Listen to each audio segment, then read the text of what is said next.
আসসালামু আলাইকুম, কেমন আছেন সবাই? নতুন আরেকটা ভিডিও নিয়ে চলে আসলাম। আজকের ভিডিওতে এখন আমি কাজ করতেছি, বাসায় রান্না বান্না করব। সেই জন্য আগে নাস্তাগুলো রেডি করতেছি, নাস্তা রেডি করতেছি। মেহমান আসবে বাসায়, কারণ বাসায় আসার পর নাস্তা রেডি করতে গেলে দেরি হয়ে যাবে, এদিকে আবার রাতে রান্না বান্না করতে হবে।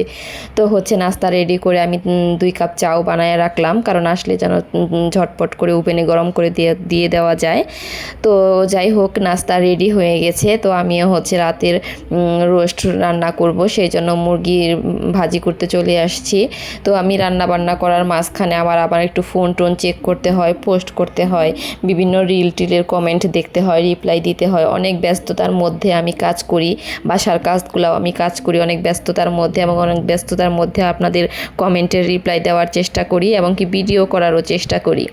কারণ অনেক সময় পাই না আমি, কারণ আমি জব করি। আমার সকাল 8টা থেকে দুপুর 3টা পর্যন্ত অফিস করতে হয়। তারপর বাসায় এসে ছেলেকে খাওয়াইতে হয়, গোসল করাইতে হয়, ছেলেকে ঘুম পাড়াইতে হয়। দেন আবার ভিডিও করতে হয়, ভিডিও বানাইতে হয়, এডিট করতে হয়, এমনকি পোস্ট করতে হয়। এত কিছু করার পরও যখন আপনাদের কাছ থেকে সাপোর্ট পাই না, তখন খুব খারাপ লাগে। সুন্দর সুন্দর ভিডিও আপলোড করি আমি, প্লিজ আপনারা সাপোর্ট করবেন। এই আমার মেহমান, ওনারা আমার ভাসুর এবং যা, ওনারা দুইজনই ডক্টর। আমার শ্বশুর একটু অসুস্থ, তাই ওনারা আমার শ্বশুরকে দেখতে আসছে। তো আজকের ভিডিও এখানেই শেষ করছি আমি, এরপর দেখা হবে অন্য একটা ভিডিওতে। আল্লাহ হাফেজ।